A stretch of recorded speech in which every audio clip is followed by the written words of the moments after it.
Thank you everyone for coming. Thank you everyone for joining. And my name is Sheva Chaya. And I'm so honored to be here, to get to be in Tzfat, to get to be in some of these opening moments of this Wellsprings Gallery. Is that what it's called? Soulsprings. Soulsprings Gallery. Thanks. So awesome, and it should be batzlacha, that there is a lot of good happenings here, and learning and tapping in, and the light of the Torah coming, which should come out of everywhere, and definitely should come out of Tzfat. So we're gonna share some teachings today. I've recently been completely head over heels for the teachings of Rev Kook, because I'm finding that the teachings of Rev Kook, they are, to me, they're like making a bridge between everything up until now and the Geula. And that even those teachings were from about 100 years ago. What he was talking about is really what we need to hear still and now, and it's very, very appropriate for our times to kind of get our mindset in the right place, get our eyes in the right place, like we were talking about before. So I'm going to share with you I picked out a specific piece for us to learn.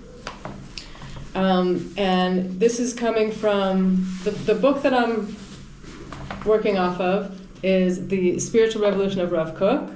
This is a compilation of Rev Kook's teachings translated and compiled by Rabbi Ari Zev Schwartz. Thank you, Rabbi Ari Zev Schwartz, for doing that, because he did a really good job of picking out pieces and then saying where the sources were from. And it's good translations in English, and I am getting so inspired by it that I'm opening up and finding the sources in Hebrew as well, because I want to find the extra dimensions and depth that come with the actual Hebrew of Rev Kook. To delve into the Hebrew of Rev Kook on my own, I would not do without having an English to work with, because I'm just not at that level at this point in my life. Maybe someday, but it's Rev Kook's Hebrew is very, very rich and not easy to understand in a lot of ways. And so this is a journey that we're all on together. When we learn together. And in learning together, we can hopefully open up a lot of good places, open up light, storage of light places that are in us, that are in our sources, and we'll see they're refreshing, because it might be subjects that we've already heard before, a lot of it is, but Rev Kook's take on it and the way that he says what he says is it's like a refreshing, clarifying angle on it, and an understanding of it that I think is very, very important. So there's so much to say, but let's focus on this paragraph for today. I called the name of this series of classes The Spiritual Importance of Creativity. Rev Kook talks about the fact that our development on a creative side is really, really important. And when you think about it, most people think about, you say, okay, we're gonna do an art class, or we're gonna do an art gathering, whatever it might be. You think, so sometimes you have artists. In this case, we have artists in the room, but people think, oh, it's gonna be like kindergarten. We're gonna play. It's just gonna be like a cute thing. And really, the depths of creativity is it's important. It's not like a side chug that you do just for fun to spend some time. It's an incredible, important, deep way to access learning, making what we're learning real to us by bringing it all the way down to the physical level of transferring an idea or a feeling to a physical canvas through a paintbrush and some colors. This is literally bringing heaven to earth. That was one of our big, what we're supposed to do, transforming reality and making it available on a level where we can relate to it in this physical world, which is our goal in the world, is really getting to that place. So in general, that's just saying general words about this, and then Rev Kook has many, many, many places where he addresses this point of how the importance of creativity, the spiritual importance of creativity. And I'm going to bring a specific angle on it today, and there's many others, and we can do all of them. I'm happy to do all of them with you guys, one by one, going through all of them. Wonderful. Okay, so this one is called a description of a true Jewish author. And this is originally from Orot Atchia, Perek Lamed Vav. So it's 36 in the Rev Kook's Sefer called Orot, lights. And then there's sections within that, different types of lights. There's Orot Tshuva, and there's Orot Atchia, the lights of Tchiyat HaMetim, coming to life. So key stuff, key important stuff. So I'm going to read the Hebrew and then English just because Rev Kook's how could we not? And dafka, not dafka out of it being uncomfortable, because it's more work and uncomfortable to go through the Hebrew, and especially with Rev Kook's Hebrew, it's you gotta get it out. But I'm partially doing it for you, dafka, because we could just read the English, and it's nice and it's beautiful what he says, but the words in Hebrew, like Miriam was saying, they're so packed, they're so, you think of all of the shades of a color, the more depth. dimensional. It's so much more. And so, I'll do my best. There's a little taste of la, and there's so much more for sure. Okay, so this is from Orot Atchia, Perek Lamed Vav, 36. אי אפשר לסופרות ישראלית שתצליח בלא התקשרות הנשמות של הסופרים. So he's talking about Jewish literature, learning to write, having a level of Jewish literature that it's meant to be. So he's saying that it's not possible to have a true successful Jewish writing without first going through a spiritual transformation. כל סופר שאינו עמל לטהר את מידותיו, זכך את מעשיו ואת רעיונותיו, עד שיהיה עולמו הפנימי בעצמו מלוא אורו והשלמות הפנימית מורגשת בתוכו, יחד עם הדאגה להשלים את החסד. He has very long sentences, Rev Kook. So I'll read through it and then we'll go back. ומלא ענווה ממוזגת בגבורה ושלוות רוח עם התעוררות שכלית רגשית חזקה להיטיב ולהשכיל את עצמו וחפץ נשגב לעמוד. The whole paragraph is one sentence actually. Wow. So almost the whole thing. Anyways, I'll read it and then we'll break it up. We'll flush it out. וחפץ נשגב לעמוד ברום הטהרה והקדושה האצילית, כל זה שאינו עומד במעמד כזה לא יוכל לקרוא סופר באמת. So he's saying what a true writer has to do to actually get to this point, to actually be able to do it. And I am going to read the English, and there's certain words here that I'm going to pull out the Hebrew because I looked at it before and I was like, wow. Sometimes you really have to look at the Hebrew. I mean, you always should if you can. So he says, any writer who does not focus on purifying his or her character traits, midot, actions, and thoughts, cannot be called a true writer. One must have the combination of an inner world that is overflowing with light and emotional greatness, together with a desire to perfect one's own flaws. So he's saying, the entrance ticket to being a writer it's a lot. We have to do a lot. It sounds like being a tzaddik to me, but I think it's a process personally. I think that to get to this place of where we really need to be, it's fine that we're not there and we should try. And this is the goal. And when we get to that place, it's going to be a very, very high level, what it's meant to be, but we need to get there. It's okay. No judgment in the fact of the very high level that he's calling for. He's saying, if you think about it, the type of work that we do when we learn spiritual type of learning, it's hard work. Working on your midot. We're going to say, for example, anger, jealousy, serious stuff. It's lifetime's work, these things. So these issues of midot, of changing a midah, they say it's basically almost impossible to change a midah. So he's saying in order for a person to really be a writer, they need to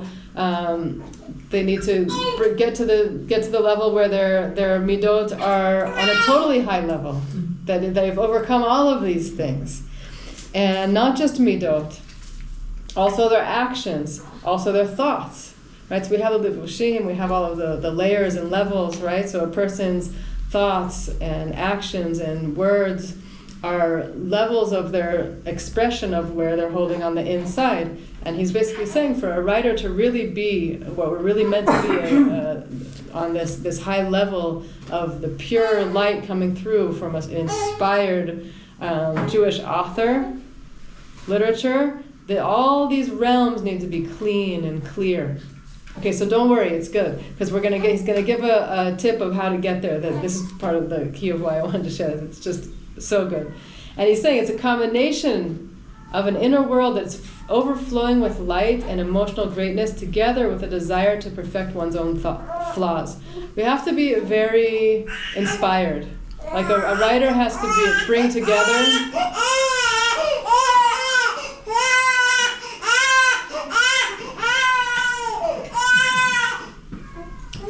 So he's saying the first step is working on our character traits, working on clearing out our thoughts and our actions, and not only doing all that work, but then caring enough to bring a person to have your inner world filled with light.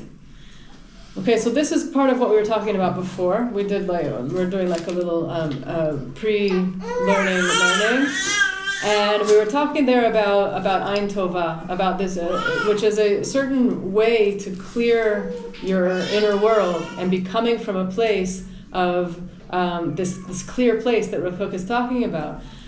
A person needs to be inspired to do that, needs to choose and say, I'm dedicated to working on this place of being a person who's filled with light. And he's saying in the words here in Hebrew are very, very high words. A person has to be filled with this balance. This balance in their spirit of a very strong awakening to grow and to bring himself to a higher level and to stand on the highest levels of purity and holiness. All of this, without all of this, a person can't be called a true writer. Okay, very high level. Great. Thank you, Rev Kook. So let's go on and see this part that I'm so excited to share with you. רק הראשונו היו נקראים סופרים, מפני שהיו סופרים אותיות שבתורה. It says in the Gemara in Kiddushin that in the original, going back to the ancient writers who were called writers, they were called sofrim. In Hebrew, the word is sofrim, right? Which means writing, and lispor, it also means like mispar, to count. So a writer also means a counter, because they knew how to count the letters of the Torah. It's getting interesting, right? So what is that? Usfirat ha'otiyot shebetorah atem l'madrega ha'elyona shel tohar ruach u'gvurat neshama ad sheshem sofrim hayu na'elem.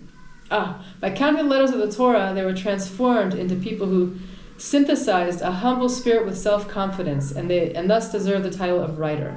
So this is what inspired me to pull out the Hebrew, because it's beautiful English here, but the Hebrew is going to give us the nuance, okay? So it's a humble spirit, and but still self-confidence. With self-confidence. This is that very interesting, dynamic, paradoxical reality where, like, when we have a paradox, it's the strongest thing because it's like bringing worlds together. So on one hand to be humble, and the other hand to be self-confident. That's what we get from the English. So what does the Hebrew say? It says, Usfirat ha'otiyot shebetorah ha'atam l'madrega ha'elyona shel tohar ruach v'gvurat neshama. It's tohar ruach. Like a pure spirit. Like pure spirit. I would say. Like he says humble spirit, which is interesting. But tohar means purity, like pure spirit. And v'gvurat neshama. With self-confidence. I would think, bitachon atzmit, right? Gevara. But it's gvurat neshama, like a strong, powerful soul. Uh-huh. Interesting, no? Yes. It's like, wow. Rev Kook. More than self-confidence. It's so much more than could you give me it in the Hebrew? So what is it? Tohar ruach. the synthesis of Tohar Ruach. Tohar Ruach is like, Torah is like Tahara, a place of purity. Purity is not the best. Tahara is like clean. It's like pure. Yeah. Right. Yeah. And Ruach is like the spirit. Yeah. So he's referring to levels of the soul here.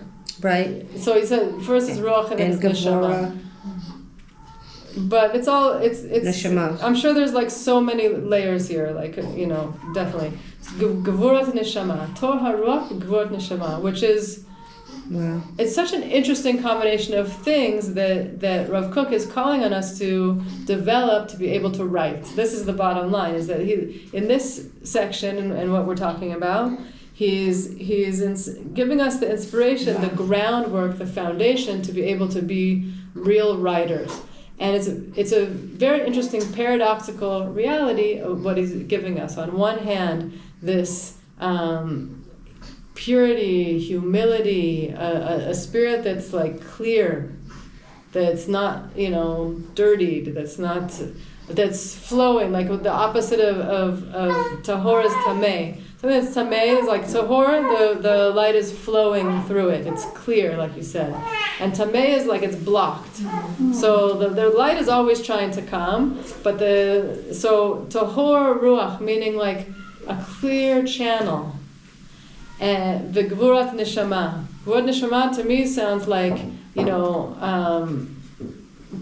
what is that? What do you think? Like, it's such an interesting. I hear fierce, a fierce soul, like a fiercely devoted. He talked about devotion, like this fiercely powerful connection to the inner world that we're willing to let govern us. Yeah.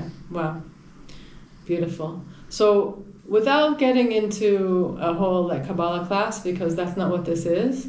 There is that aspect here where, because I just noticed this now in reading it, not when I first read it, but he goes from Ruach to Neshama, right? So we have levels of the soul. Everyone's aware of this. It's a class in Tzfat, and like I feel like, excited when you share a Torah in Tzfat, there's like more openness to like go into like the depths of all of these things.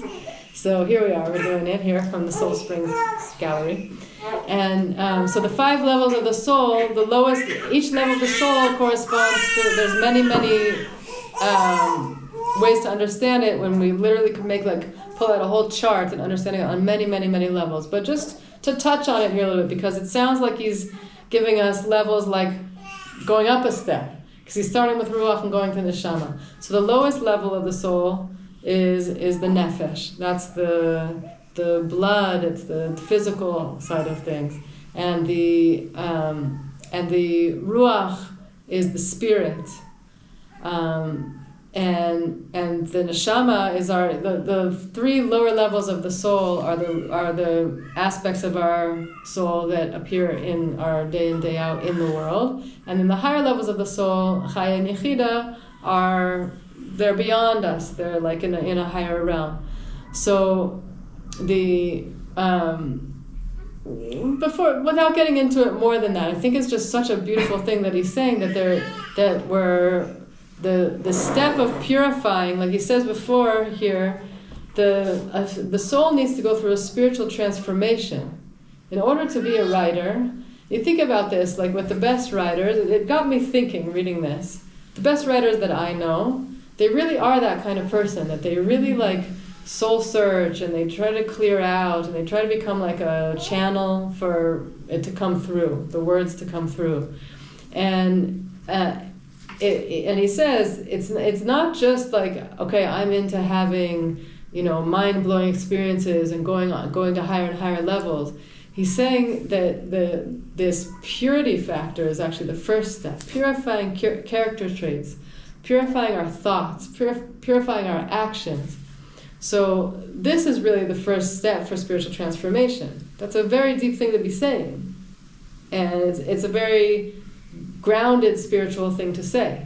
Because why? Like we were saying already, it's creating the environment for something to come through. So when you think about it, and maybe we'll get to where we can do a little exercise as well, because that's the other thing that I wanted to share with you today. This idea of figuring out how to make space for the divine in our lives and in the world. And it's called making space for a reason, because we take up space, and in order to be a vessel for that, a tzinor for that, we need to make space in ourselves. So that's the tahor. That's the first set, tahor ruach, and the ruach usually has to do with it's literally breath, spirit. So when a person speaks, they're using that level of ruach, and neshama is already going towards a level of thought. So gvut neshama. And he said a person goes through this spiritual transformation and going to this very, very high level. It brings them. He says, how does it happen? Specifically, this is the super interesting, important thing, by counting the letters. Yes, like Sofrim. Sofrim are writers and they're counters. So I'm telling you this for a reason, because it's fascinating to me, and I have specific examples. So part of getting to the pure, humble spirit and the strong, self-confident neshama, we're counting letters. Yeah, right. So what does that mean, and how can we do it? So I'm going to share with you when I read this, I was like, okay, because I read it closely because I wanted to share it, and I keep reading it over, but I wanted to see really, really carefully what it is that he's saying. So he says, in the English over here, it says a humble spirit with self-confidence. Okay, Tohar Ruach V'Gvod Neshama. And thus they deserve the title of writer. Therefore, if we truly desire to revive Jewish literature, we must return to this holy path. Okay? He says, if we really want to bring this to life, we have to go in this holy path, and like the path of the Sofrim. V'haya sham maslul v'derech. This is the pasuk. V'derech hakodesh yikra la. V'alchu gulim. So this is from Yeshayahu. And those who walk in this path will be redeemed.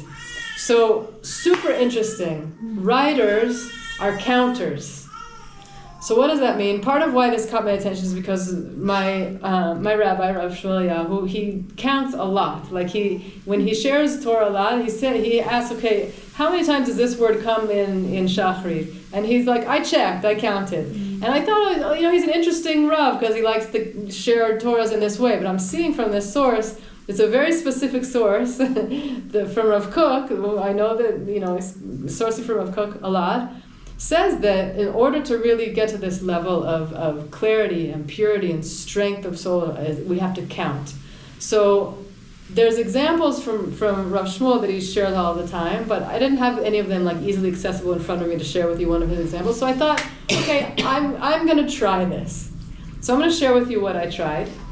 And then you can take it as maybe you go home, you take out your sitter, and you'll try it also, because we want to we're part of the idea of sharing these teachings of Rev Kook. The spiritual revolution of Rev Kook is to step into that state of being a part of the revolution that needs to happen, meaning to do something, not just to understand. Okay, I got it, I chapped it, but to do something. So I'll share with you what I did. I just love this line, and I'll read it to you. We need a spiritual revolution in our understanding of and relationship to creativity. Yeah, this is Rev Kook. We need a spiritual revolution in our understanding of and relationship to creativity. So it's a very, very deep subject that we need to go into. It's really, really important. And I'm teaching this subject in Yerushalayim, and now here also in Tzfat, Baruch Hashem. So I looked this up. I decided I'm going to pick a paragraph that I just am drawn to, and I'm going to see if a word is jumping out at me and count how many times is in it. Simple. Basically based on what he's saying. Could you just repeat that, saying what he said? We need a spiritual evolution. Revolution. Revolution? We need a spiritual revolution in our understanding of and relationship to creativity. In our understanding of and relationship to creativity.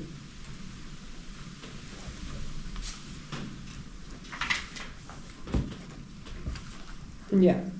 In Rev Kook's eyes, in order for an idea to change the world, it must also be communicated in a creative and imaginative form.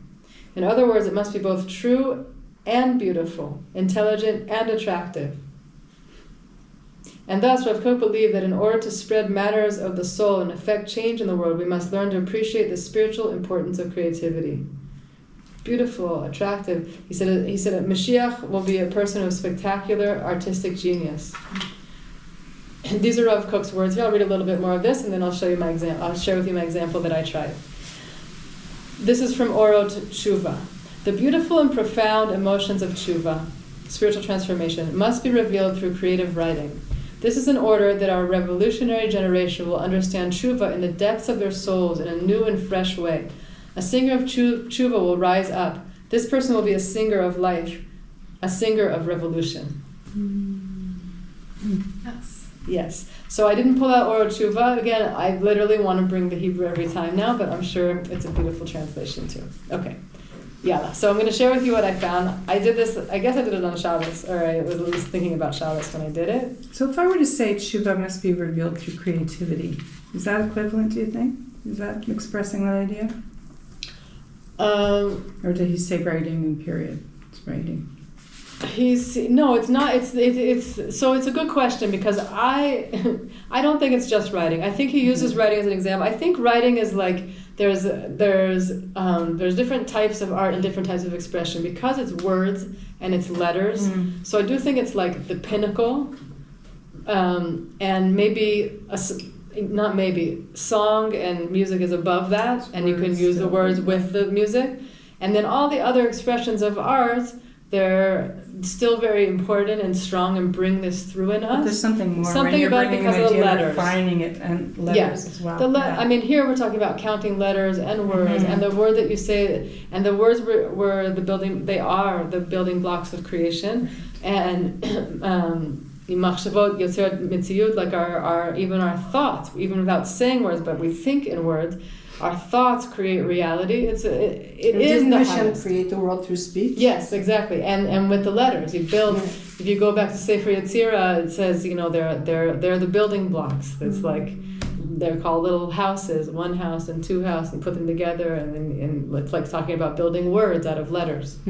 So yes, so I do think it's the highest, and I do think that he mentions it as the highest for a reason, and I think personally that all types of expression are trying to get us to this highest level of expression, which sometimes might be beyond words, which is fine, and then using words to describe it. Yeah, and pass it on, or give other people the opportunity to understand that understanding, or go to that state, is by words, is by the vehicle of words. So bottom line, yes, and all of it, and I do, because I like all kinds of art. I happen to like all kinds of art, and I was really drawn to learning these teachings from Rev Kook in general because of that.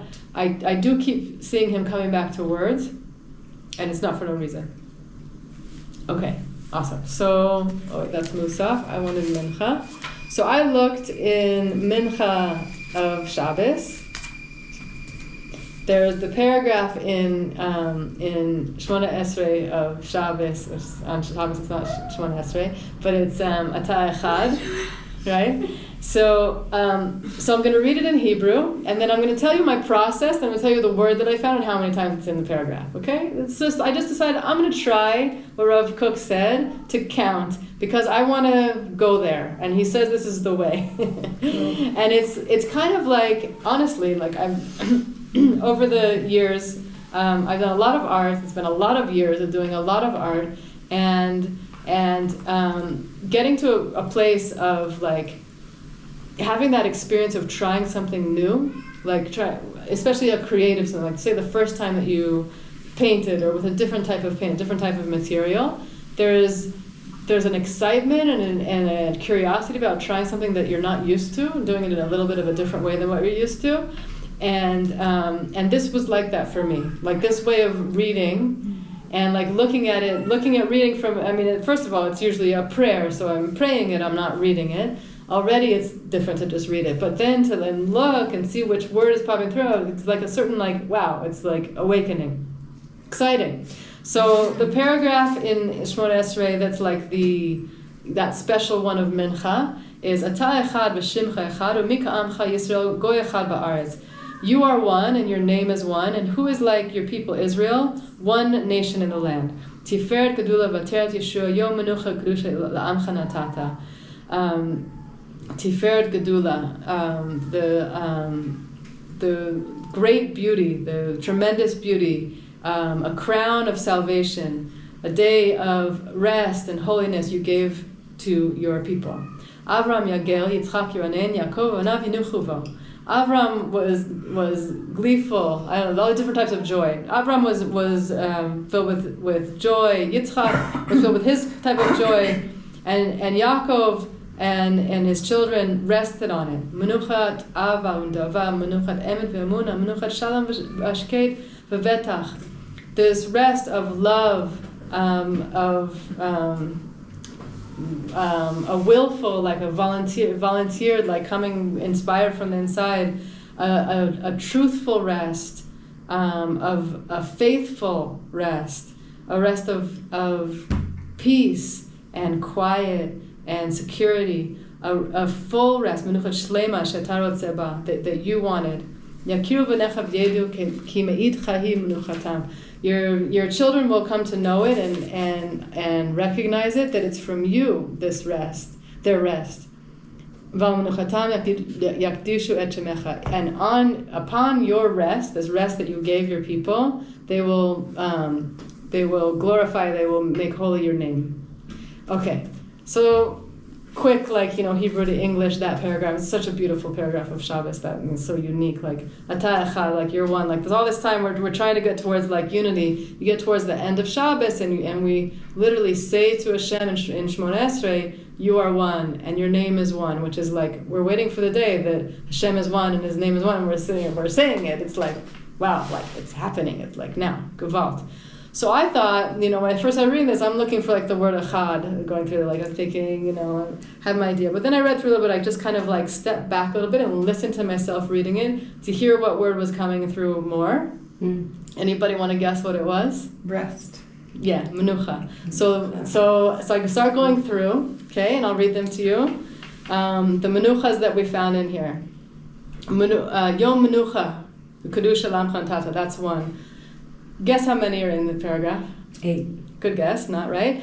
Close. Menucha kedusha, Yom menucha kedusha, v'navinuchu bo. Menuchat ava undava, a rest of love and a willful, voluntary love. Menuchat emet ve'emuna, a rest of truth and faith. Menuchat shalom v'ashket v'vetach, menucha of peace and quiet and security. Menucha shlema shetarot seba, a whole peace. Okay, that's 5 so far. Yakiru v'necha v'yedu meitcha et menuchatam. I counted all of them that have the word menucha in it, so menuchatam also counts. So the next one, so they, so your children will come to know you. That from you comes this rest. That's 6. Val menuchatam yakdishu et shemecha. 7. The covered Shabbos, 7. Menucha, the special paragraph of Shabbos that's this thing that we're trying to get to, and we're hoping for. Hashem echad u'shmo echad, right? There's going to be that day. We're hoping for it, and we want to get there, and we're praying about it until we get there. That's what it's all about. That's what we're heading towards. So those are the words there, and then it goes through. What does it say about it? 7 times, 7 types of rest. So beautiful, right?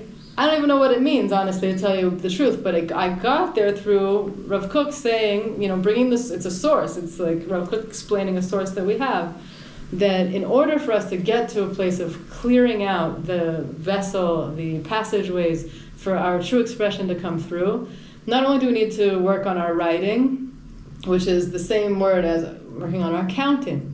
So interesting. It's like using, that whole idea that we're only using 2% of our brain or less. It's a very small number. It's using your brain in a different way, as is creativity. I think that it's interesting because when I think of it, it's always going towards the gematria of things and then the back and forth. And as you're doing that contemplation, you're connecting, you're rising. So. On a whole different plane. So exactly. It makes sense. Right. It makes sense, and it's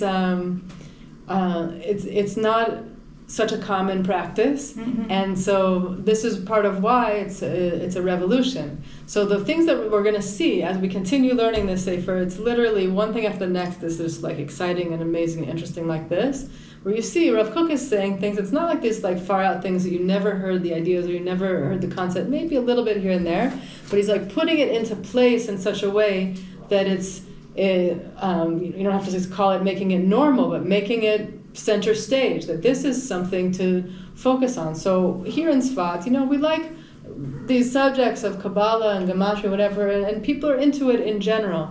But it's usually thought of in a way of it's kind of this one of those things that like certain people do.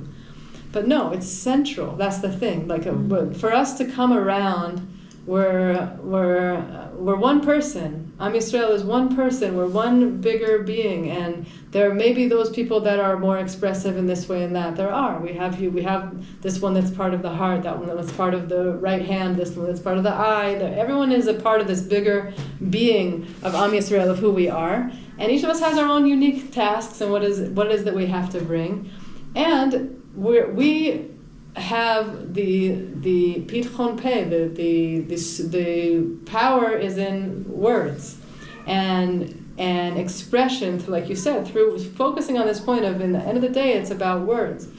And so a way to get to the words, like this whole little idea that we just got to talk about Hashem being one, and how is that connected to Shabbos? And how's that connected to Am Yisrael? Am Yisrael and Hashem are one. How is it connected together?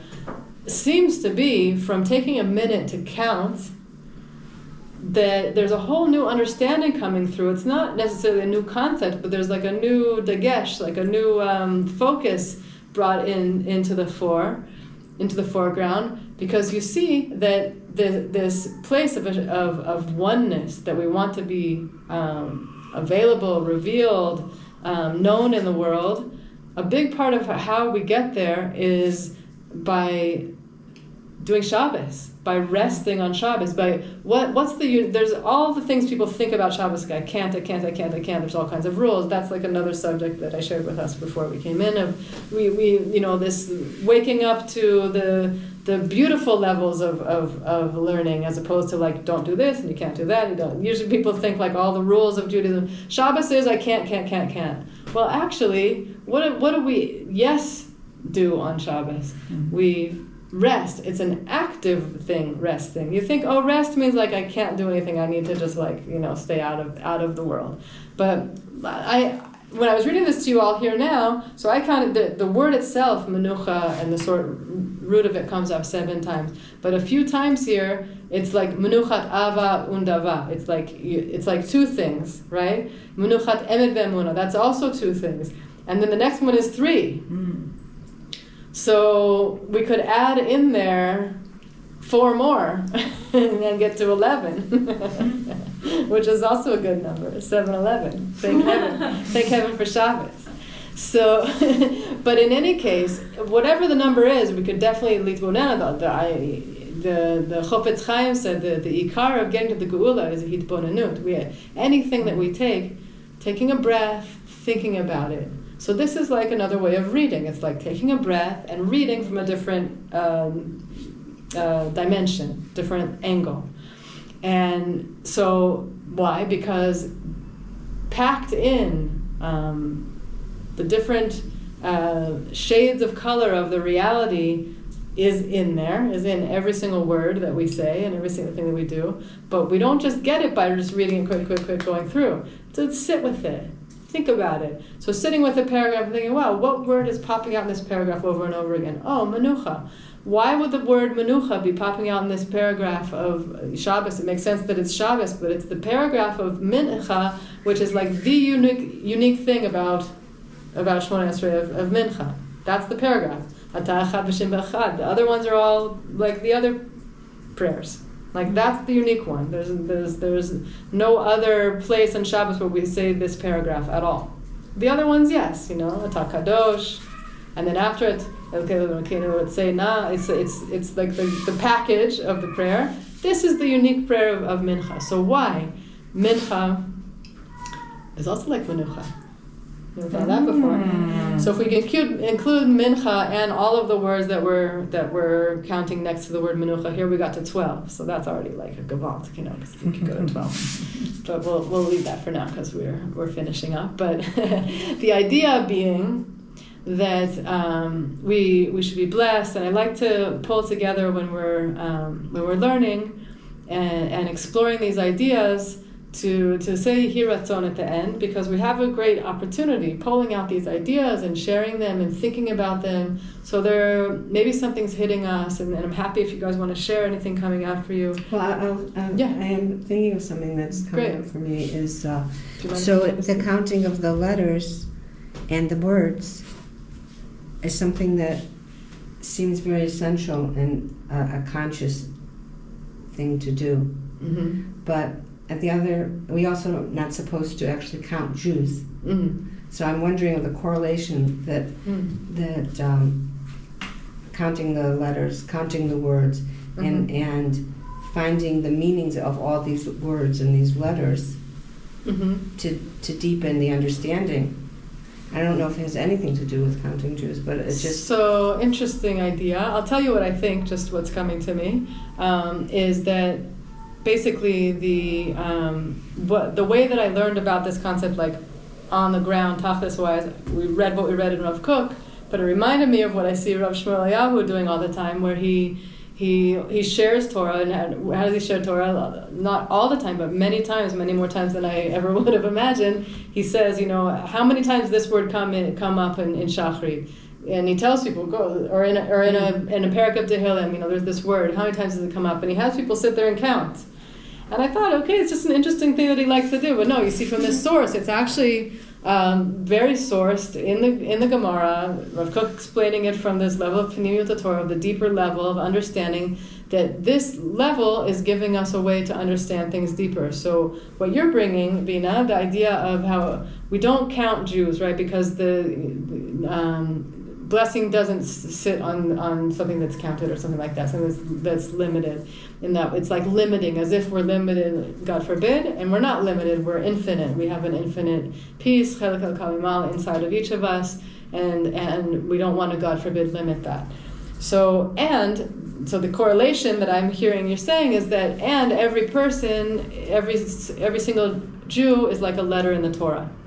So if we're not allowed to count Jews, how could we be allowed to count letters, right? Mm-hmm. That's like if I'm understanding right. Mm-hmm. So from what I understand from what Rav Shmuel is doing, it's a little bit of from a different place. It's not, in this case, it's counting words. And if we go back again to, oh, you know why? Because I say Shema every day. Oh, wow. You're such a good girl.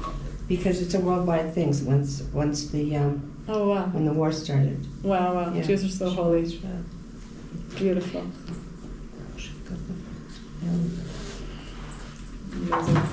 Amazing. I set my alarm, so I amazing. So good. So just to finish that thought, so going back to Sefer Yetzirah, we could bring it next time and actually look at it. It's very fun to read, actually, but it's written by Avraham Avinu, so they say, and it goes through the letters, and it says letters are like stones, and when you put the stones together, they make words.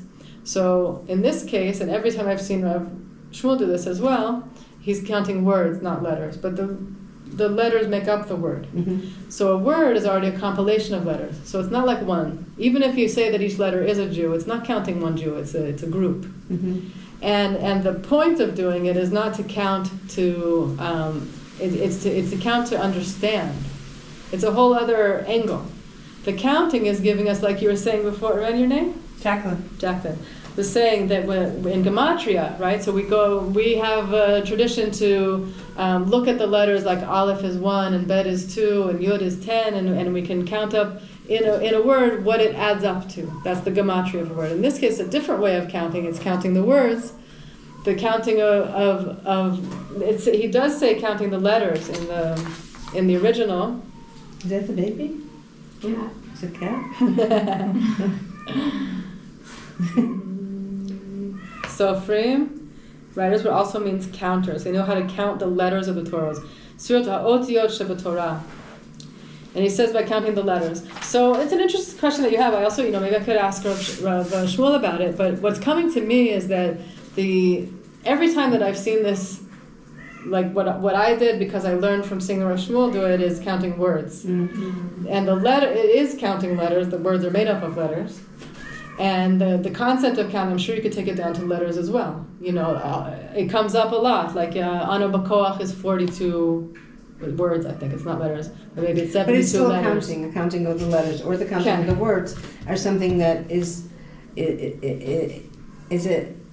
us the ability to have a deeper knowledge and understanding. And dveikut, and connection. Yeah. It's another way to be connected to truth and reality and light and Torah and Hashem because the words themselves are light. Like each one of them is a form that has all the different aspects of it, what it means and how it sounds and how it looks and all that. It says in the Sefer Torah, even one letter, even if it's there, but there's a flaw in it. Yeah, then the whole puzzle, right. So counting shows value on one hand. I think in this case, when it's counting letters and or words, and we're using it to go to a deeper understanding and connection to Dveikut, it's bringing out value. When it's counting people, it's as if limiting. Yeah. It's a different thing. Yeah. As far as I can, that's what it seems like. It's an interesting question, though. But I think that the only time that we count people is for a minyan. Right. And so you don't count them like you're counting numbers, but it is, you need to know that there's 10, and the number matters, and the thing is that the goal there is to have a complete number, because the Shekhinah is resting on a party of 10 people, a group of 10. And so, in that case, that's the angle on with people, bringing people together. Also, when there's, I forget exactly the number of it, but it's 600,000 or something. There's one of those. There's a special bracha. If there's that many Jews get together, you say a bracha. And the only way you would know that it's that many is by, quote unquote, counting them on some level. But when you bench, you have to have a mazuman. So it's always about more than one. Yeah. That's the thing, is that it doesn't make sense. Like, every person counts, but not in the sense of we don't single out. Our power is being together. That's what's coming through. I don't know. So it's what it's making sense to me about that. So I don't know if it has any, but it just was a thought, Yeah, I think it's different. I think it's a different level. It's an interesting question, but I think it's a different level, because the words, in this case, it's a tool for learning and a tool for clearing the vessel, the person, to be a clear conduit of communication through writing, through speaking, through expression, and which is super interesting. Yeah, it's specific. It's counting words. I mean, we count when we build something, when we measure, when we cook. Right. It's just different. It's counting words. It's a very unique. Well, in the universe, the whole universe has to do with math. Yeah. I took a course in college. It was mathematics and art, and I thought, that's going to be my art course because I really don't like math, and it was so fascinating because there's math in everything. Totally. Yeah. Yeah. No, it's totally amazing. It's really, really good. So let's pull it together with the Hiratzon. I want to thank you everyone for joining, also online and also here, and all of the souls that we're all connected to, all of us coming together to learn Torah and to bring more light into the world. So we'll bring a Hiratzon because, like Rabbi Nachman says, we learn in order to pray, we pray in order to learn, we're learning in order to do. We want to integrate what we're learning. The whole point of this is not to I heard a cool concept and I could say it over. It's to bring it into our lives and to do it. So I try to, on my own, and I want to do this more. It was so fun. Really encourage you, take a little piece and see if something comes through in counting words or counting letters, and see what does come through. And Hiratzon that there is a true revival of Jewish expression, of literature, of seeing and understanding and finding the dveikut and connection from all the different angles and dimensions and levels that are available as they become more and more clear to us.